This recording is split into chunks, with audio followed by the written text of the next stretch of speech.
Thank you for having me. I'm excited to talk to you this afternoon. I have to thank Dr. Wilkins for inviting me and getting you all to come here. I told them biostatisticians are not used to having this many people at their talks because no one ever wants to hear what we have to say. So I'm really excited to be here. And I'm going to start with a little bit of background because I was just told that there's sort of mixed levels of knowledge in the audience, and then I'll really sort of get into the meat of what I wanted to talk about. So Jenna Jackson, in her blog, says that white fear is the single greatest cause of death for black people today, and has been so since this country's inception. And I'm actually going to read you a quote that she wrote because I think it's so profound. So she says, white fear has manifested itself in outright violence post-slavery through the imposition of Jim Crow segregation.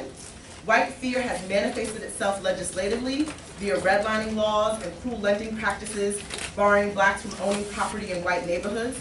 White fear has manifested itself in so many structural ways that it has become part and parcel with the fundamental functions of every private and government institution in this country. White fear is criminalizing us. It's killing us. It is criminalizing black bodies. It is incarcerating black identities. It is limiting black potential. And it is shooting black boys in the streets of their own neighborhoods. White fear is the single greatest cause of death for black people today, and it has been so since this country's inception. So there is a BBC documentary called The Del Mar Divide. I show you this area because it's about a mile north of Washington University Medical School. We updated some of their statistics for ourselves. But when I moved to St. Louis, I was told Del Mar is the color line. And people just spoke like that because where I'm from, New York, I said, you can't say that to me.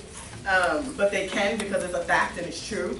So south of Del Mar, median home values are $310,000, median income is $47,000, 67% have a bachelor's degree, and 70% of the population is white. North of Del Mar, the median home value is $78,000, the median income is $22,000, 5% of the population have a bachelor's degree, and 99% of the population is African American. So one street really dividing line in our city, and this is happening right by one of the preeminent medical centers, or at least we want to think that, in the country.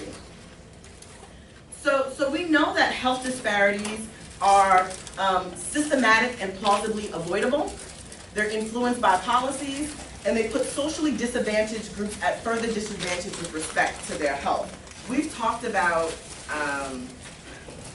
health disparities on our news locally, and most of what they've reported have been things that they have placed the blame on the individual.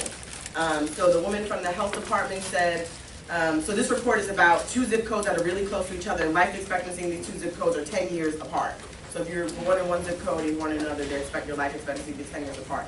And the director of our health department in the city of St. Louis said that it was because of smoking, obesity, nutrition, and physical activity. So she talked a lot about individual behaviors, but she didn't talk anything about structures and systems and the like. So this is actually a real road, and it takes two-way traffic.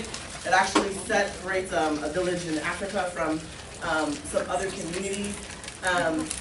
But they call it Oh My God Hill for a reason, right? And the idea is that, you know, if you look on the edge of that road, if you look down, you can see cars and trucks and buses that have fallen off the cliff because they've passed. And so I think from a public health perspective, there's sort of 2 ways that we could address this issue. One is the way that I suggested, which is to allow me to build a hospital in that valley and make lots of money, helping people get better who have fallen. But the other real way is to sort of build a fence, right? That's what we normally do, or build some sort of barrier that prevents people from going over the edge. And I'm going to explain this analogy a little bit more, but I think my point is that I think in terms of addressing disparities, we have been putting ambulances and hospitals in valleys of hills versus trying to actually build fences and prevent people from getting sick. So because of this, I think we've been looking at the problem of health disparities and black and minority health for a really, really long time. And Starting in sort of the 80s, the government has been having sort of national responses, developing offices at the CDC and the NIH to really address minority health and health disparities. But I think that we really need to change our approach, that if we keep using the same approach that we have been using, this timeline from 1899 is going to look the same, of us trying to write reports and build centers and not really sort of addressing the problem. And so one of the issues is that there are many contributing factors that cause disparities in health, but we know that these disparities usually occur at 3 points: the quality of care that one receives within the healthcare system, access to that healthcare system, and then life opportunities, exposures, and stresses that impact underlying health differences. And I think Dr. Kamara Jones, who is a leading thinker in this area, really uses the cliff analogy well, so this is adapted from her work. But she says if you think of health as people falling off a cliff, right? And there's an ambulance at the bottom of that cliff, y'all can see. Then the role of primary prevention is to stop you before you fall, before you even get to the edge. And the role of sort of secondary prevention or safety net programs is to catch you sort of as soon as you're falling, before you hit the bottom. And then really you have tertiary care, so you fall all the way to the bottom and then you're in the ambulance and you're going to the hospital. But if we really want to think about disparities, then we have to be realistic about the fact that people are on different cliffs at different heights, and they're also in different places in relation to being at the edge of the cliff, right? And so for some people, while primary prevention works, for other people it's too late, and all they have are safety net or secondary programs, right? So we really need to think about what we're building and who it's built for and who it works for, right? And so Dr. Jones is really good about talking about the differences in the height of the cliff as differences in exposures and life stressors and opportunities, and then the differences in how far you are in relation to the edge of the cliff as differences in access to health care, and the difference in sort of how far you have to fall to the bottom is the differences in quality in health care. And so we know that disparities exist in lots of things that contribute to health but often are not considered health. And so geographic staring of home buyers remains common. 50% of Black respondents reported in a recent Gallup poll incidents of discrimination when buying a home. Residents of predominantly Black neighborhoods have access to roughly half as many social services as those in predominantly white neighborhoods. And home ownership rates are 20 percentage points lower in Black neighborhoods, among Blacks than whites. There's also income and education disparities. So Black women are making 64 cents to every dollar made by their non-Hispanic white male counterpart. There's also disparities among Asian women and Hispanic women. We also know that African American and Hispanic youth and those living in poverty are less likely to graduate and more likely to attend underperforming schools. While Black children represent about 18% of children enrolled in preschool programs, they're almost half of those who were suspended more than once. And the data shows that Black students at all ages are suspended and expelled at a rate that's 3 times higher than that of white children.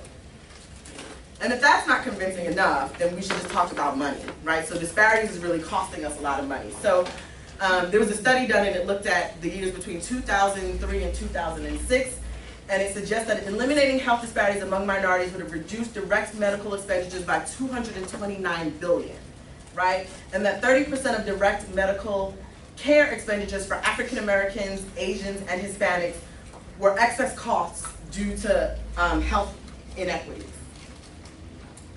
So we know that place really matters, and where you live determines both your social, your physical, and the built environment. Residential segregation has been shown to be a major contributor to disparities in health, and it's been thought of as sort of the structural linchpin that maintains structural inequality in this country. Associations have been found between segregation and poor health status, poor birth outcomes, infections to disease, exposure to toxins, mortality, and then some of my own work shows associations between segregation and health literacy. And so what we're finding in our work is that zip code is actually a better predictor of health outcomes than genetic code, right? And so while we spend lots of our research dollars trying to solve genetic issues, we really know that place has been a bigger predictor of what happens to people. So this is actually a map of St. Louis City and County. The red zone shows zip codes that have over 45% of the population is African American. That green area is 6 to 44%, and the dark blue area is 1 to 5%. So if you get nothing from this map, St. Louis is segregated, right? And African Americans tend to live in the north and west, and as you go south, northeast, and as you go south and west, populations get whiter. The issue is not that people of different races want to live in different communities. The issue is that these communities are systematically different from each other. And so when I talk about segregation, I'm not talking about the physical isolation of people, but I'm talking about the isolation from opportunity and opportunity structures. So communities of color have higher poverty rates, lower median incomes, poorer schools, older housing stocks, and low home ownership rates. St. Louis ranks 9th amongst the 50 metro areas with the largest black population in terms of the level of segregation. And we know that discriminatory housing practices play a significant role in shaping what I call hyper-segregated communities. African Americans tend to live in segregated communities regardless of their income. Could I ask a question about the map? For those of us who don't know St. Louis, where's Ferguson at? So this line right here, this is St. Louis City. It looks like a stomach, I guess, right? And all the rest of this is the county, so it surrounds the city. Ferguson is up here, north, and a little bit west of the city.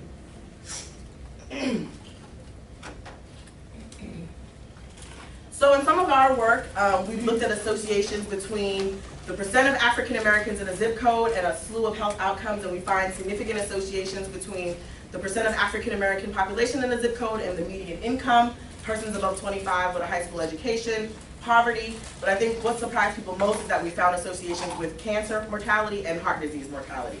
And I think the maps sort of show it better. So this first map is the one that I showed you with the percent of African American population. This map shows you the percent of poverty.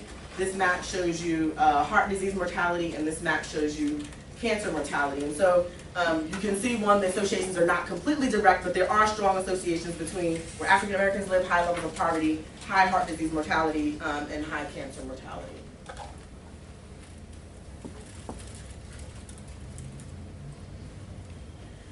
So Thomas et al. Defines 4 generations of health disparities research. And so they say that the first generation asks the question, do disparities exist?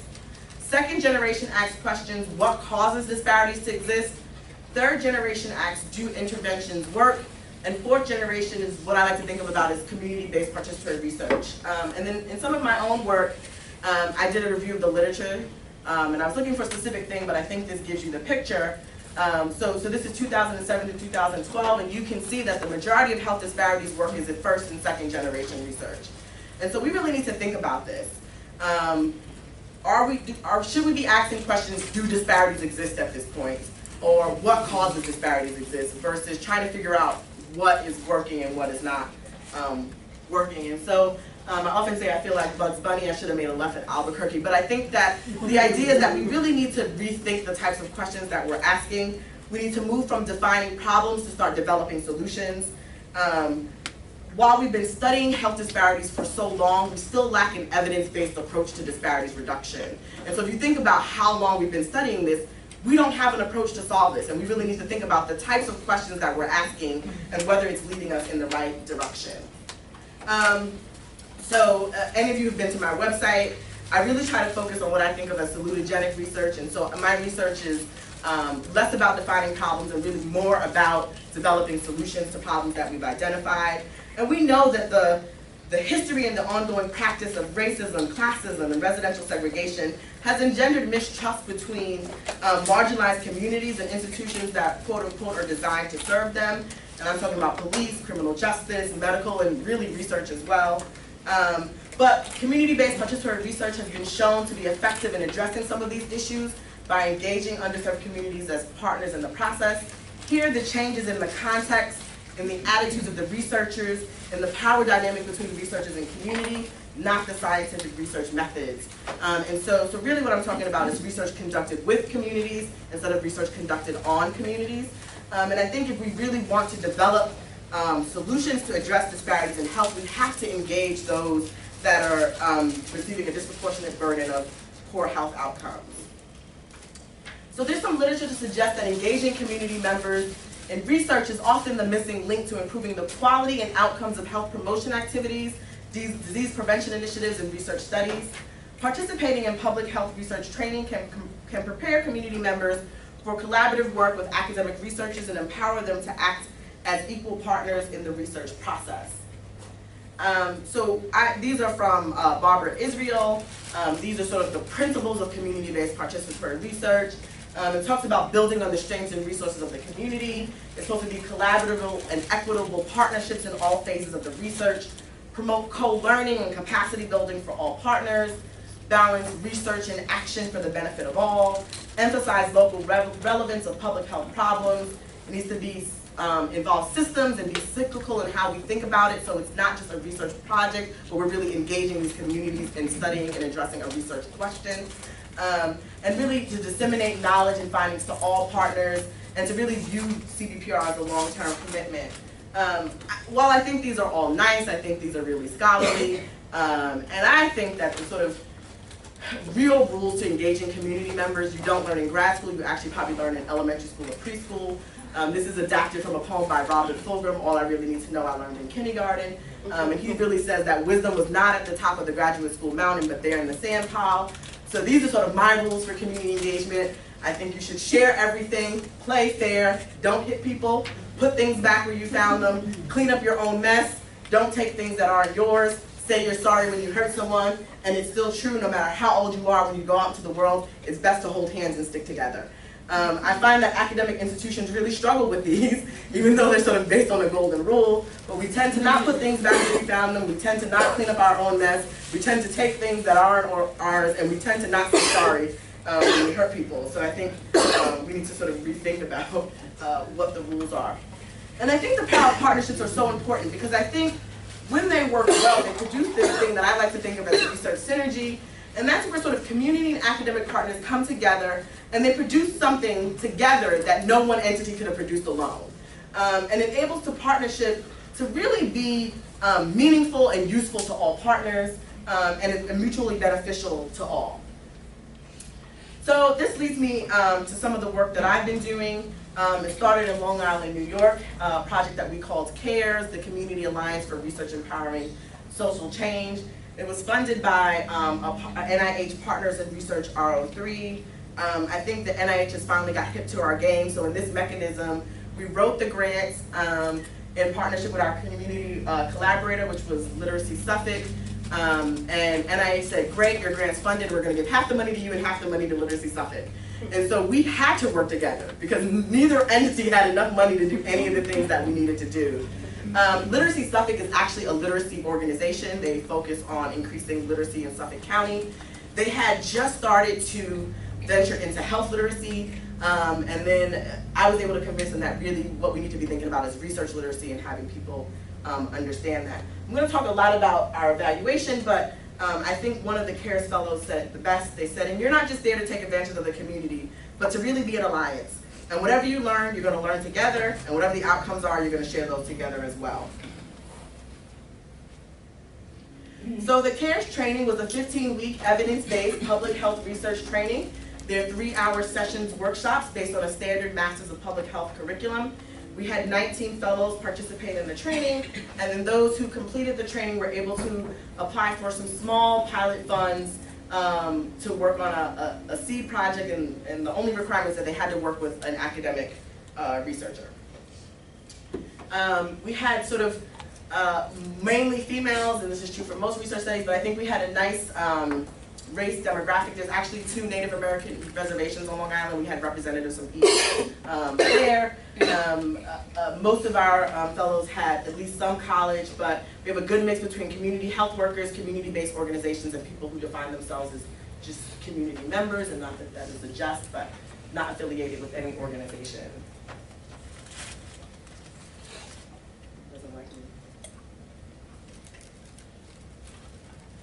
This was the CARES syllabus. So they learned about research and e-health and health literacy, research methods. This was around when the census was being conducted, so we actually had the census come in and talk to them about the census. I think what was most interesting about that is that was session 7, so our fellows told the census that their data collection methodology was wrong, and they had learned better, and that the census was not doing a good job in how it was trying to collect data. EPI, community health. We also talked about class standards and grant writing and the like. We do a sort of really rigorous mixed methods, comprehensive, both formative and summative evaluation. They take a baseline assessment before the first training. They complete a mid-training evaluation probably halfway through the program, and then at the end, they do a follow-up assessment and evaluation. At every single session, they do a pre-test, post-test, and evaluation. And then after they complete the program, we bring them back in for one-on-one semi-structured interviews, where it's basically just a data dump, and they can tell us everything they like or did not like about the program. So I'm going to skip this a little bit because I'm going to show you the St. Louis data, but we really look at this data and analyze and really have modified our pre-test and post-test to work. I think one of the things that's been really exciting for me is to see how much people really enjoy the program. So they rank us on a 1 to 5 scale, and we always get higher than 4s in terms of program satisfaction.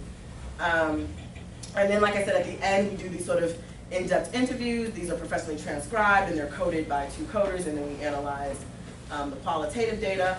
We really look for a couple of themes: facilitating factors, challenges and barriers, lessons learned, and then our adherence to the CBPR principles. So based on the baseline and follow-up assessment, participants' knowledge of public health research increased by 26% on average. The mid-training evaluation results indicated that participants would recommend the training to others, and that the training structure and format was beneficial to the learning process. We had 13 fellows complete the program, and then 6 of them went on to work on 2 CBPR pilot projects that they developed in collaboration with researchers. The first one is Truth Be Told, which was a qualitative research project. It was an educational obesity intervention for Black women, and I think the best description is sort of Weight Watchers targeted just for Black women. So they had someone come in and talk about fitness, and someone come and talk about nutrition. They even had someone come in and talk about hair and how do you do your hair if you're going to the gym and going to work. And then the other team did what they call the Brentwood Community Health Assessment. This was a door-to-door quantitative survey on healthcare access in a predominantly Hispanic community. There's also lots of undocumented residents, and this is a Republican county. So it was interesting to me to see how open the residents of the community were to responding to the survey, because I know if I would have went with my research team, no one would have answered any of their doors. But since these were their neighbors and people they knew and trusted, they responded to the survey. The group, after they collected their data, which they did in both English and Spanish, they hosted a mini summit on Latino health where they brought the community members, they brought community health stakeholders, and they also brought their legislators together so that they could release their findings to the public and make recommendations. They presented a poster at the American Public Health Association annual meeting, which is our big conference, and I say this all the time, but one of the fellows said, Dr. Goodman, look at his poster. Ours is better than his, and he has a PhD. So it was good for them to see that the quality of their work was on par with other scientific investigators. And they also have a manuscript published in Progress in Community Health Partnerships. These are the publications that we released from CARES, and I think what I'm most excited about is all those names in red are fellows. They were participants in our program who were also co-authors on the papers that have come out from the program. So as I was finishing up CARES, I moved to St. Louis. I met Dr. Wilkins, who suggested that I should do this in St. Louis, which was a challenge for me because I had been doing community engaged work in New York for a long time, and so this program seemed natural, but I didn't know anyone in St. Louis and didn't know how I was going to do this work. But we were able to get funding from our program to eliminate cancer disparities is one of these CNPC grants, so I was able to get a 2-year pilot project, and then I also wrote an NCI supplement to get some additional supplemental funding for 1 year.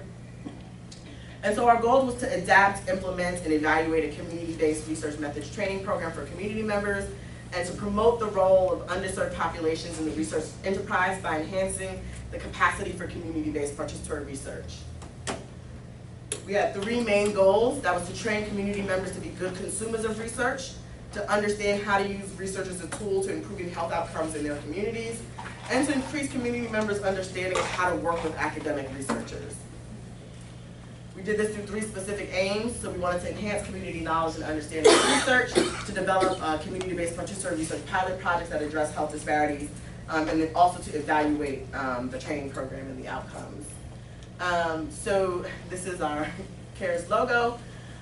We actually went through a rigorous application process. We formed a community advisory board, which was essential because I was new to St. Louis. These people were sort of key in making this program culturally competent, region specific. And these were the criteria. There were 13 criteria that they decided to rank people on, and we sort of rank each one as exceeds, meets, limits. But this is like golf, where lower scores are better. So if you exceed on everything, then you don't need to be trained in our program. So the idea is we're really looking for people who are meets or limited in some ways, where we really think we can help them improve. And the idea is to help them improve what they're doing already. Lots of these people are working in community-based organizations. They're already developing programs, maybe evaluating them, maybe not. We really just want to help people do what they were already doing a little bit better. So we had 62 people apply to our first cohort. We had 55 people complete full applications. Each application was reviewed by 3 reviewers. We accepted, we used this resource and found it really helpful. The other thing that we added when we moved to St. Louis was homework assignments. And it's not just because I'm a professor, but really I think the idea of homework was to take what people were learning in the classroom and make them use it in their community, or really look at their community in a different way.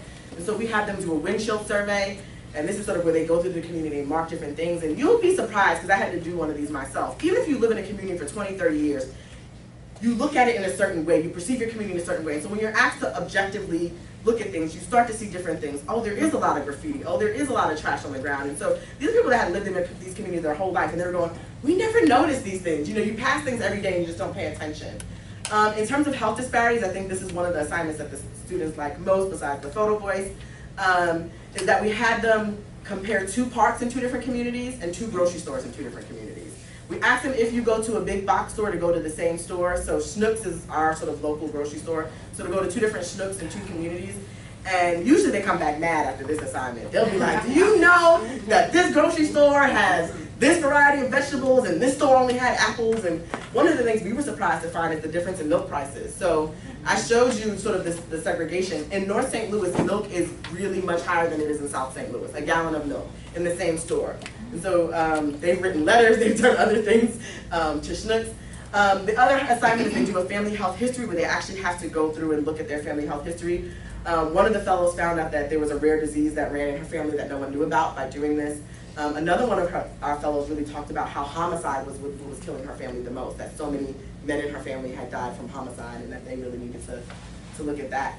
And then I think the assignment that the fellows love most is photo voice. I think because we spend so much time talking about differences in communities and what communities don't have, the photo voice focused on social capital and what communities do have as a resource. And they showed their assignments at their certificate ceremony, so they're able to show Washington University researchers, their family, and their friends, our community may not have a whole bunch of things, but look at what we do have. We have some great resources, and we have some great social capital in our community. So again, we use sort of the same evaluation metrics as we used in CARES. This time we actually added, at the recommendation of one of our community advisory board members, that the faculty members do evaluations after they teach the session. So I think that was a new thing. We're able to see statistically significant increases between at the post-test compared to the pre-test. We've had some systematic things. Pre-tests were really high on average, and we've sort of refined our test. But we can see that we're teaching people good things, and that between baseline and follow-up, we're really statistically significantly increasing people's scores by at least 20 to 30%.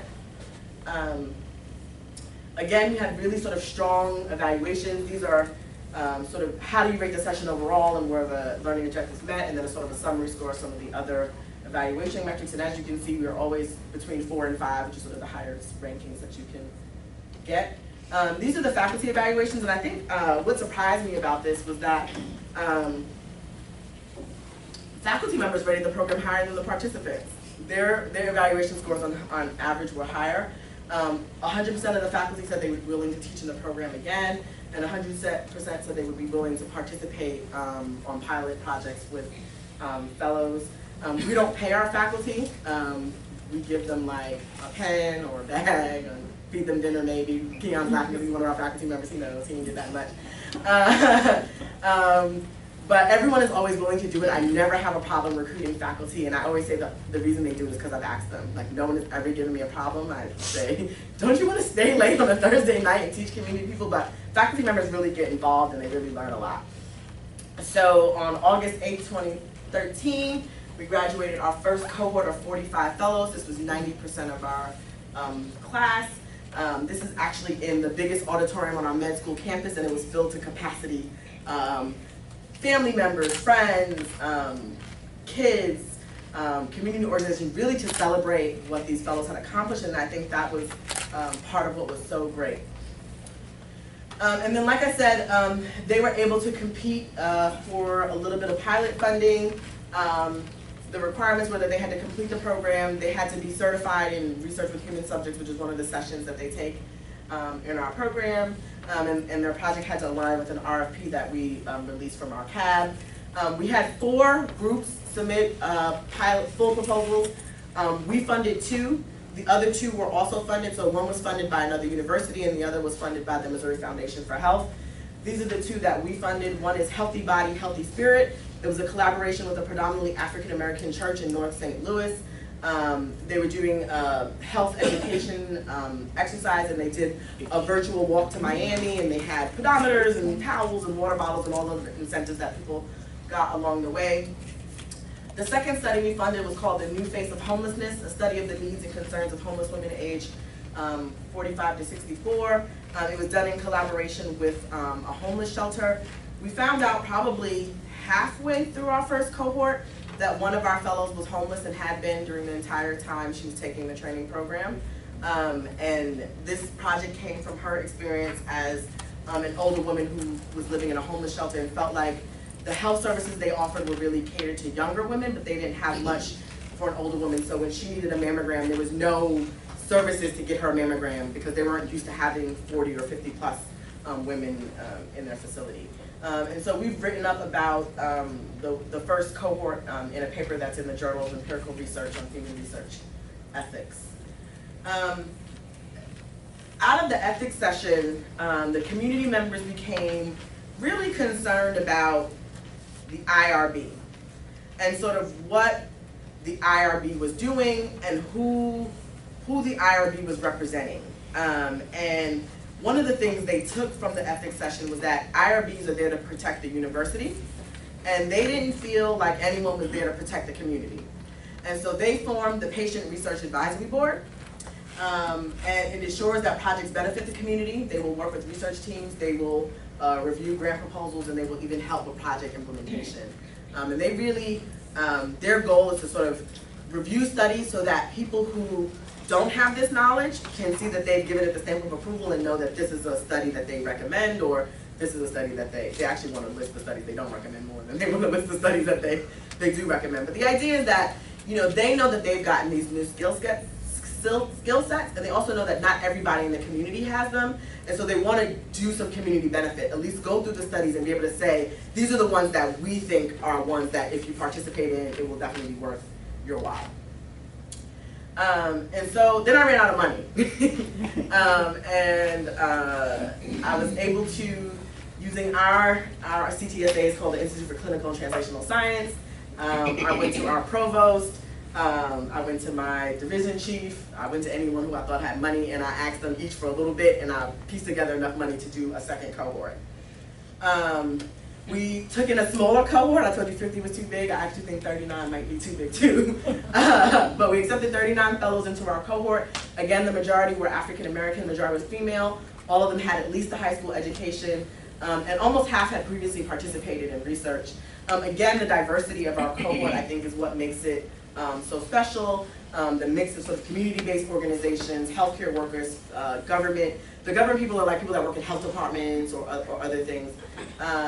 And that is part of, I think, where fellows learn the most. Again, we had strong attendance in this cohort, above 80% for all of our sessions. You can see the main pieces of the syllabus are the same, but we're tweaking it each time. So I'm not just interested in evaluation for evaluation's sake. I really review my data, I go back, I reformulate, I change, I fix, I modify, rinse, run, repeat, right, that whole thing again. And so we've improved our metrics that we're using, we've improved our pre and post tests. I finally think I have things that actually work well in terms of measuring what I'm trying to measure. It only took me 3 or 4 times. I think what cohort 2 did surprised me the most is every single homework 100% completion rate. They really enjoyed the homework assignments, and we're sort of really into them in a way that I don't think my real students are. So we can show that we significantly increase knowledge based on pre-post test scores, and most of these are now significant differences, and I really think the differences we see here compared to the previous versions is our ability to refine our metrics and really fix and refine the measurement tools that we're using, not what the people are learning. And again, we can show that over 20% increase in their scores from pre-test to post-test. And I must say that the pre-test, the baseline and the follow-up, tests are open-ended questions, so there's no milk in this. It is, what is the Belmont report, and a blank line, right? It is, so they really have to understand it. So on August 21st, 2014, we graduated 38 fellows. That was 97% of our cohort. We only had one person drop from cohort 2. This is a really sort of unique group of people. We had one of the fellows who made brownies every week and celebrated every birthday and every graduation that happened. They really became friends, and I think it's interesting even who became friends. So we saw like a young white male who was an undergraduate at St. Louis University become really good friends with an older African-American woman who works in a community-based organization that works on AIDS stuff. So it was nice to just see who sort of melded together and how cohesive they were as a unit. They knew when everyone was graduating. I didn't know any of this stuff. I would just come in and see a banner and be like, who's graduating? Such and such is graduating. They really celebrated each other in a meaningful way. So through this work, I think we've established what we think are a few best practices. The first one is to establish a community advisory board. They have been really instrumental in helping me make this sort of region-specific. We think of research as really complex, but you can really break it down in meaningful ways if you explain it to people in context of what they already know. They already know their community, they already know the places they shop, they already know those things. And so if you can really teach it to them in a framework of things that they currently understand, it helps them get it better, and these are people who really help me do that. You really need to tailor your recruitment efforts to target communities of color and really recruit those that are most impacted by disparities. So we purposely have large numbers of African Americans, so that's who we're trying to recruit. I think the application process is important, but you don't want the application process to be a barrier to participation. So we actually created resume templates and letter of reference templates for people who had never done this. And I think for me, one of the exciting things was when a fellow said, I never had a resume before. And now I have one. And I'm like, now you have one forever, right? Like you can use this, use it for us, but you can use this for other things. Or I never asked anyone to write a letter of recommendation for me before. It was nice to see what they wrote about me, so I think they really sort of enjoyed that. But for us, we didn't want to make the process be a barrier. We don't review the application, so we help each individual put in the best application they can put in, and we really work with them to make sure the resume is in good shape and they have good letters of reference, and we let our community advisory board decide who gets into the program. I think a diverse, multidisciplinary faculty is really key, and these have to be people that really have an interest in partnering with the community members and will come to the class and be both teacher and learning in order to foster that bi-directional communication. So I think that faculty should be chosen based on their ability to explain complex topics clearly and to work with community members as research partners. I'm not really interested in your credentials or your titles. None of that makes really a difference to me. If you have a whole bunch of titles and alphabet soup behind your name, but you can't explain a topic in a way that community members can understand it, you're not the right person to teach in our program. So even though we do large sort of lecture style interactive lectures, we really think that providing the smaller breakout groups really allows people with different learning styles to work, and the small breakout groups require them to work on a problem together, and so it really helps learning also from other individuals in the cohort, which I think about half of the learning comes from the faculty member, and I think the other half comes from who else is in the cohort. They really learn a lot from each other. And then our last point is really, we don't pay these people, so we really we celebrate at the end. It is a big party, a big celebration. People said it's better than some graduations they've gone to. And this is not a credential, this is, we give them certificates and we frame them, but we really make a big deal out of certificate ceremony because we want to thank these people. I mean, these are people who decided that the health issues in my community are bad enough that I'm gonna go take 15 weeks of my life and learn some stuff that's gonna help me address this. And so we think that it's really important that they celebrate and they can bring whoever they want to bring to that. We just recently started our third cohort, and if you would have asked me 2 years ago if I thought I would be here, I would have told you no, because I told you I thought I was only going to do the one. And so this is Sort of exciting, we are unfunded, so we are doing this straight on resources in our division. We just had our orientation at the end of April. Our classes are Thursday nights from 6 to 9 p.m. This cohort will run from May 7th through August 13th, and they'll have their certificate ceremony on August 20th. This is the topic that they will be learning this year. It's pretty much similar to cohort 2. The one thing we added, Ferguson happened in August of last year, which was when we were finishing our second cohort.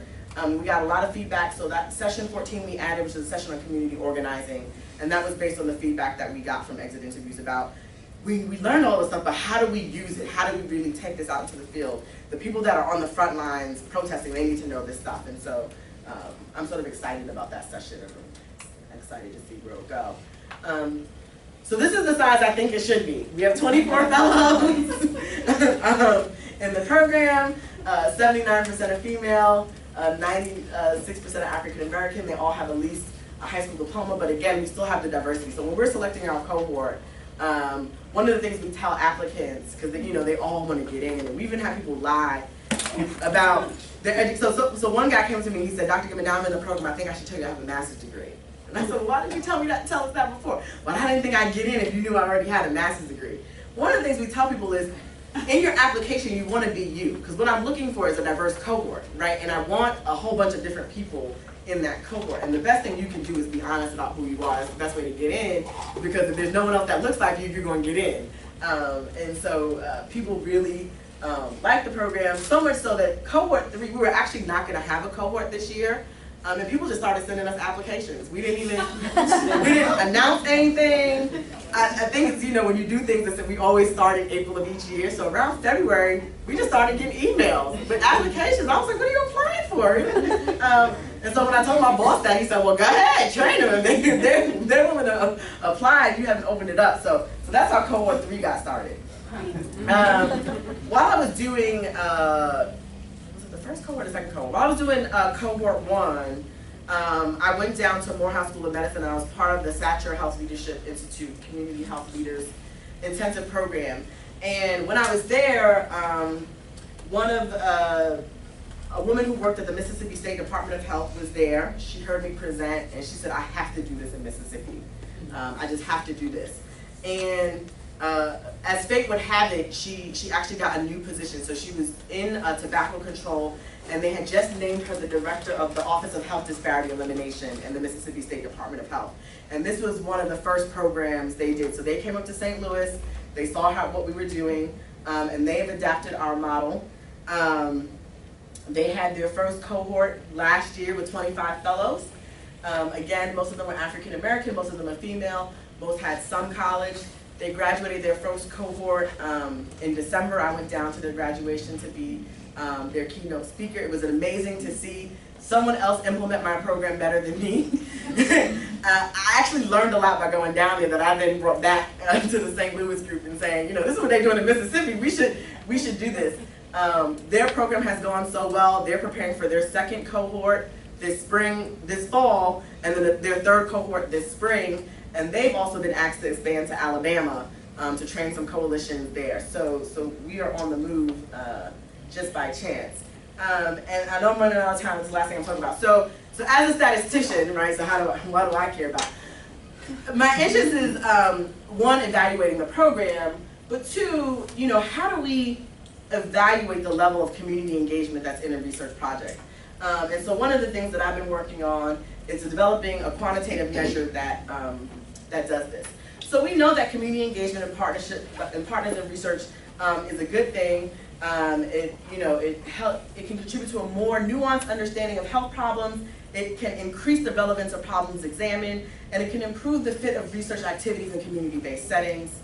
That this can increase the quality of research, lending to higher participation rates, insightful interpretation of findings, and greater reliability and validity of measures in diverse populations. However, while the importance of community engagement in research has been previously established, there are few evidence-based approaches for measuring the level of community engagement in research projects. So we are developing a quantitative community engagement measure that is aligned with 11 engagement principles that have been previously established in the literature. They have been pilot tested amongst our participants in the CRIF program. The measure currently has 96 liquor response items. Half of the items are designed to measure quality, how well, and the other half are designed to measure quantity, how often. Each engagement principle is measured by 3 to 5 quality items and a corresponding 3 to 5 quantity items, and they all have sort of the same response scale. So we pilot tested this on our first cohort of fellows. These are sort of the principles that we're measuring. So focus on local relevance and determinants of health, acknowledge the community, disseminate findings and knowledge gained to all partners, seek and use input from community partners, involve a cyclical and iterative process in the pursuit of objectives, foster co-learning, capacity building, and co-benefit for all partners, build on strengths and resources within the community, facilitate collaborative and equitable partnerships, integrate and achieve a balance of all partners, involve all partners in the dissemination process, and plan for a long-term process and commitment. We use Chronomex Alpha to examine the internal consistency of items that measure a single engagement principle. And we found that each item group had an alpha greater than 0.85, which indicates strong internal consistency for all of our questions across both scales. So I really think these measures are necessary to understand the mechanisms through which community engagement impacts the development and the quality of scientific discovery. Our next steps are really to develop this measure. How do you administer it, and how do we validate it? And I just have to say that it takes a village to do this type of work, and so I would like to thank my village who's helped me do this work. Thank you.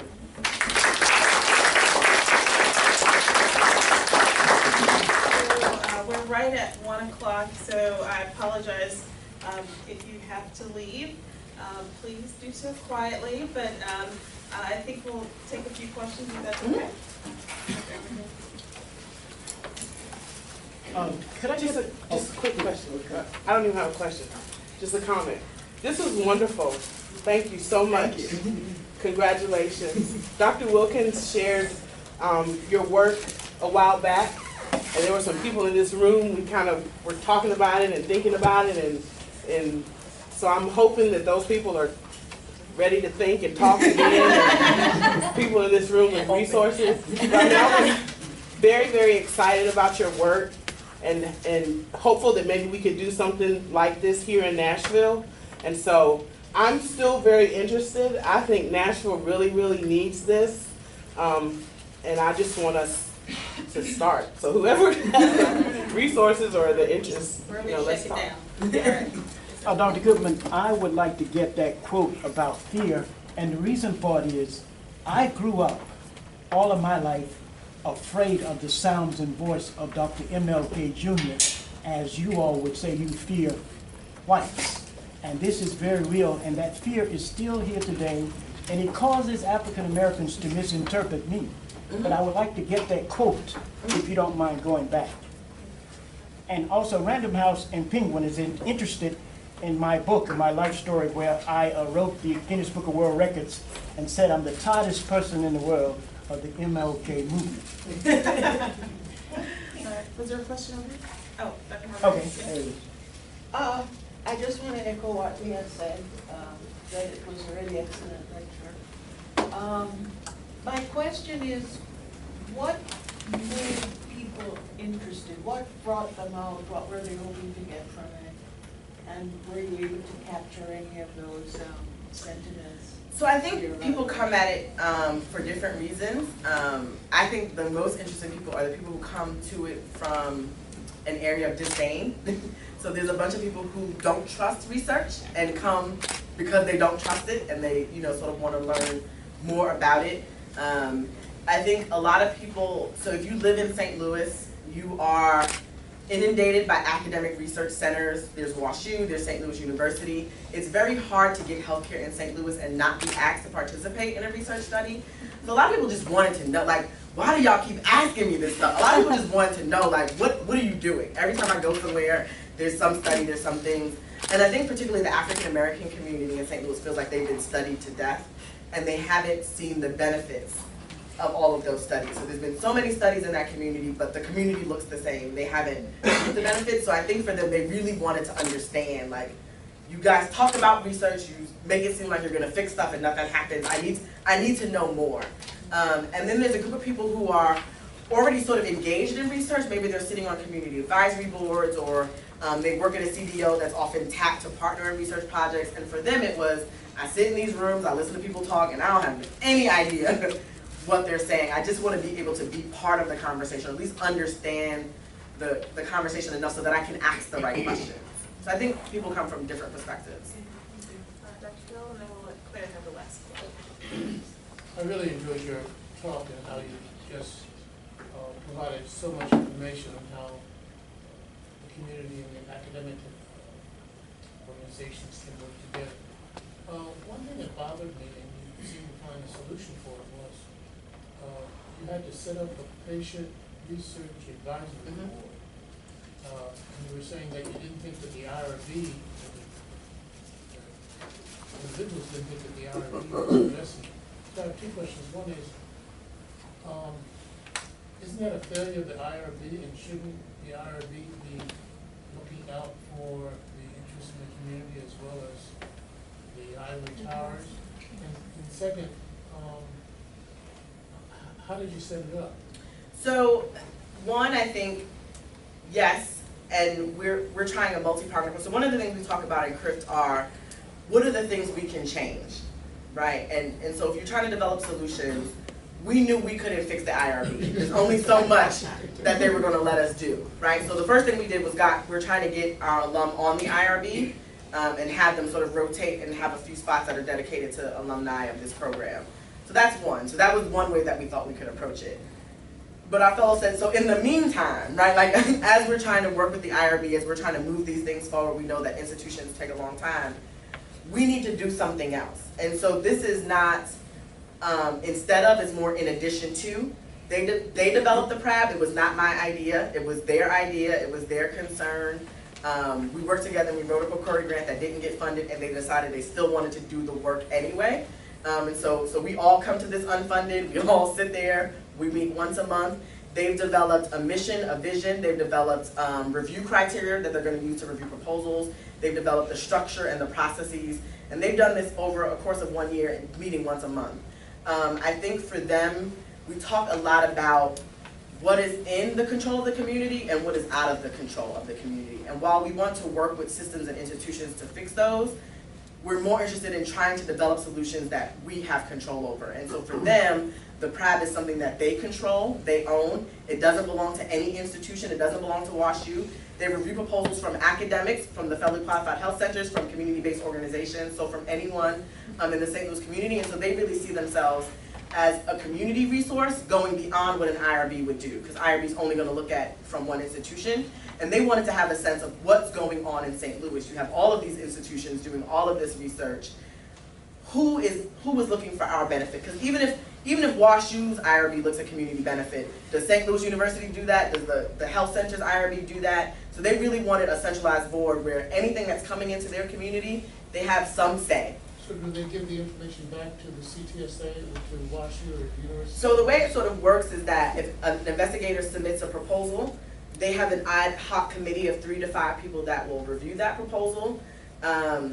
They will meet with the PI and do sort of a question and answer session, and they will either write a letter of support for the project, or they will write a list of recommendations that the project team must do before they will give their support to the project. I was just wondering if, this experience has, changed any of the ways that you're training researchers, or if you foresee maybe a class of researchers and community people going forward, or? So I know that it definitely changed me as a statistician. I know that seems weird, but it definitely changes how I think about study design, how I study design. To what statistical degree has it changed? No. I think it makes me think about my data in terms of people and not numbers. So like each row is a real person. It's not just one row of my data that I can throw out or whatever. I think what I've been trying to do is figure out how to do the campaign. So I think a couple of things need to happen. I think we need to train community members. I think we need to train academics, and then I think we need to bring those groups together. So I've been trying to get money to do the academic part and then bringing them together. I don't think we can bring them together at this point yet. I think we have to do a little bit of both. It's gonna make it quick? It's going to be quick. All right. I believe in early intervention, and did you see this program going to the point where it reaches younger people, school-age people? The other thing, I'd like to see members of disparate communities part of this fellowship. That is, a person that has been incarcerated be part of a fellow. So we actually do have people that have been incarcerated as part of our program, and we also have people that work in prison health systems as part of our programs. I am not adept, so I'm a numbers person, right? I said I like numbers more than people, but there are other researchers at WashU who are taking the program and trying to adapt it to youth, so that is in the process of happening. Please join me in giving them.